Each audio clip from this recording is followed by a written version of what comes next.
Rabbi ishrah li sadri wa yassir li amri wahlul 'uqdatam min lisani yafqahu qawli. Rabbi zidni ilma warzuqni fahma. Amin amin ya rabbal alamin. Alhamdulillah rabbil alamin. Puji syukur kepada Allah Subhanahu wa taala sehingga kita masih bisa berjumpa kembali dan bisa melaksanakan ibadah-ibadah yang telah Allah perintahkan kepada kita dalam rangka kita mensyukuri apa-apa yang telah Allah nikmatkan kepada kita. Salawat dan salam tak lupa kita haturkan pada junjungan kita yang mulia Habibana wa Nabiyana Muhammad sallallahu alaihi wasallam, yang mudah-mudahan kita semua bisa melaksanakan sunnah-sunnah beliau hingga akhir zaman, sehingga kita bisa mendapatkan ridha Allah, dan dengan ridhonya itu Nabi kita memberikan syafaatnya kepada kita sehingga kita bisa memasuki surga Allah. Amin amin ya rabbal alamin. Jemaah salat subuh Masjid Miftahus Salam yang insyaallah dimuliakan Allah. Alhamdulillah rabbil alamin, kita sudah memasuki Ramadan hari yang ke-20. Dan di hari yang 10 terakhir ini kita tahu bahwa ada sebuah kemuliaan yang telah Allah berikan kepada umat muslim, yakni suatu malam yang nilainya lebih dari 1000 bulan atau 83 tahun. Dengan kemuliaan itu maka kita bisa menyaingi amal pahala umat-umat Nabi terdahulu. Kalau kita tahu umat Nabi Adam atau Nabi Adam sendiri berumur 2000 tahun. Kemudian umat Nabi Nuh itu berumur 950 tahun. Akan tetapi umat muslim ini hanya diberikan Allah umur kurang lebih 60 sampai 70 tahun. Sehingga banyak sekali amalan-amalan umat Islam yang pahalanya dilipat gandakan oleh Allah. Salah satunya yakni sholat subuh secara berjamaah di masjid ini. Sholat wajib yang kita tahu bahwa kalau kita laksanakan di masjid pahalanya akan dilipat gandakan 27 rakaat. Kemudian apabila kita melaksanakan ibadah-ibadah yang lain di hari Jumat, maka pahalanya pun akan dilipat gandakan. Apalagi di bulan Ramadan ini pahala-pahala semua amal ibadah kita dilipat gandakan oleh Allah. Dan yang paling utama adalah sebuah malam yang Allah berikan pada kaum muslimin, yakni pada 10 hari terakhir pada bulan Ramadan. Jemaah salat subuh rahimakumullah, mudah-mudahan kita diberi Allah selalu istiqomahan untuk melaksanakan amal ibadah yang kita laksanakan sehingga kita bisa membawa bekal yang cukup untuk menjalani kehidupan setelah mati nanti. Amin amin ya rabbal alamin. Saya di sini akan sedikit membahas terkait sebuah pertanyaan besar yang seharusnya dapat dipahami oleh setiap manusia.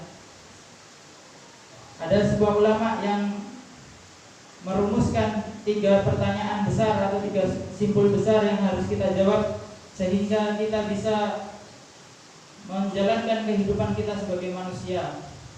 Apa itu? Yang pertama adalah dari mana kita hidup, yang kedua adalah untuk apa kita hidup, dan yang ketiga adalah kemana kita setelah mati atau kemana kita setelah hidup. Apabila semua manusia bisa berpikir secara jernih dan menggunakan akalnya, maka pasti ketemunya adalah dalam Islam. Kita tahu bahwa dalam satu ideologi komunisme, bagaimana cara menjawab mereka tentang dari mana kita hidup. Dalam sebuah ideologi komunisme, dari mana kita hidup akan dijawab bahwa kita sesungguhnya hanya dari materi. Kita tahu bahwa pelajaran-pelajaran di sekolah mengatakan bahwa manusia itu tercipta dari monyet. Bapak Ibu, mereka mengatakan bahwa manusia itu asalnya dari monyet. Kira-kira Bapak Ibu mau nggak gitu diomong kita itu dulu dari monyet?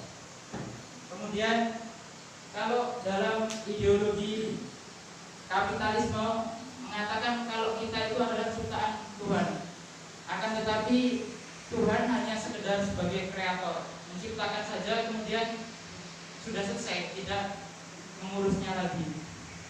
Akan tetapi kalau kita bandingkan dengan ideologi kita yakni Islam, kita sudah tahu pasti bahwa kita itu dari mana?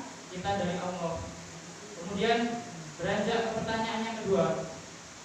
Lalu untuk apa kita diciptakan? Kalau kita bandingkan lagi dalam ideologi komunisme atau sosialisme, maka tidak ada jawabannya. Kita diciptakan itu untuk bebas, terserah kita mau ngapain. Kemudian dalam ideologi kapitalisme itu pun bebas, terserah kita mau ngapain. Karena yang hidup itu untuk hidup. Hidup ya udah hidup gitu. Kemudian kalau kita bandingkan dengan Islam, maka kita tahu bahwa Allah telah memfirmankan kita dalam surat Az-Zuriyat ayat 56, "Wa ma khalaqtul jinna wal insa illa liya'budun." Sungguhnya tidak aku ciptakan jin dan manusia kecuali hanya untuk beribadah kepadaku. Nah, jadi kalau kita bandingkan ketiga ideologi tersebut, maka sungguhnya yang punya jawaban hanyalah Islam. Dalam Islam kita sudah sangat jelas untuk apa kita diciptakan oleh Allah, untuk apa kita ditempatkan di bumi ini oleh Allah. Yakni kurang lebih ya untuk beribadah. Kalau kita ditanya ke bapak ibu, kira-kira kita itu dalam 24 jam dalam sehari, kita itu ibadahnya berapa jam? Apa cuman setiap sholat kira-kira 5 menit kali 5, 20 menit. Padahal Allah menjelaskan kita itu diciptakan hanya untuk ibadah, tidak untuk yang lain. Nah, dari sebuah surat tersebut kita bisa mendefinisikan bahwa kita itu 24 jam harusnya beribadah kepada Allah. Dalam kita tidur, kita harusnya dalam keadaan beribadah. Bagaimana tidur kok bisa beribadah? Ya Rasulullah sudah mencontohkannya. Kemudian bagaimana kita bekerja?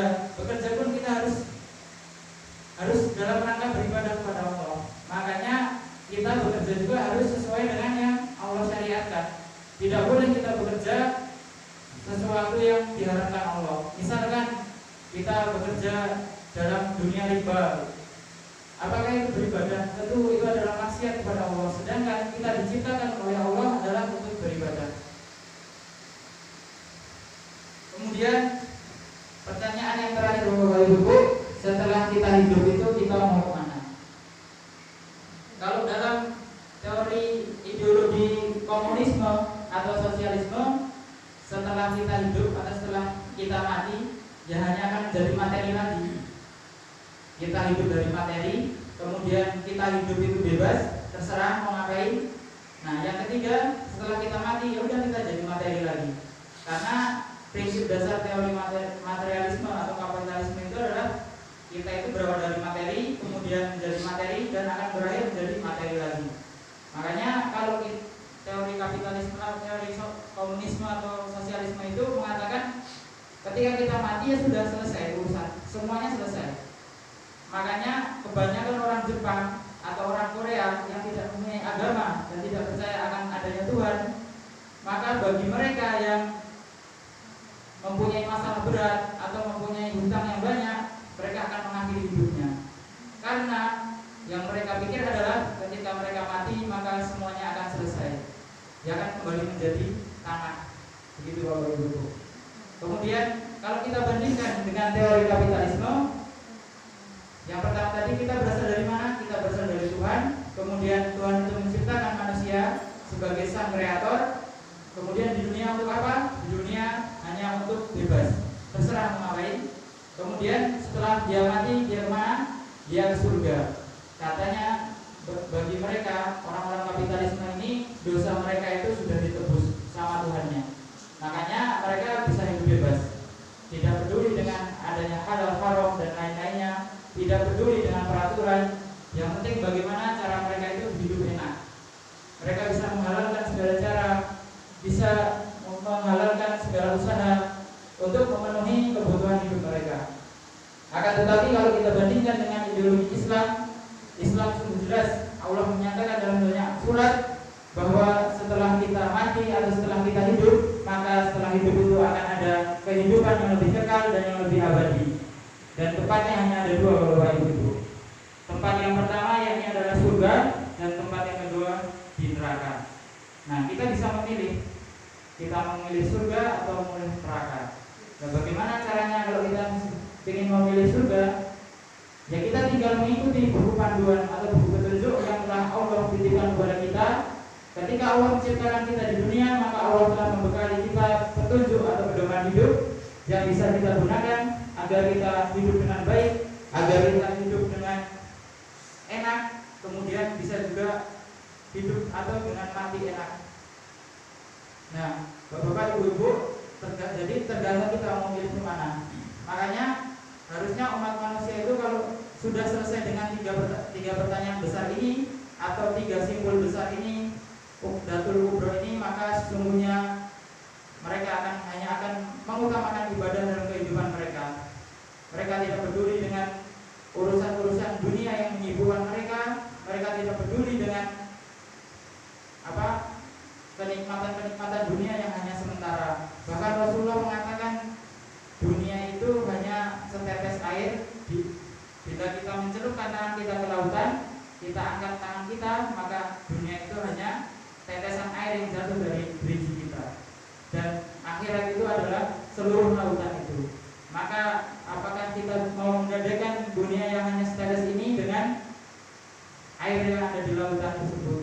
Maka Bapak-bapak, Ibu-ibu, mari kita mendalami agama kita ini supaya kita bisa membawa bekal yang cukup dalam rangka pulang ke kampung halaman kita, yakni kampung akhirat, supaya kita nanti bisa bertemu dengan junjungan kita, dengan kekasih kita, yakni Nabiullah SAW, dan supaya kita bisa memasuki surganya Allah. Mungkin hanya ini yang bisa saya sampaikan, kurang lebihnya saya mohon maaf. Kalau ada kurangnya itu murni pribadi, datangnya dari diri saya pribadi. Kalau ada lebihnya datangnya dari Allah. Mari kita cukupkan dan kita akhiri dengan baca doa kafaratul majlis. Subhanallahumma wa bihamdika asyhadu an la ilaha illa anta astaghfiruka wa atubu ilaik. Wabillahi taufiq wal hidayah. Wassalamualaikum warahmatullahi wabarakatuh.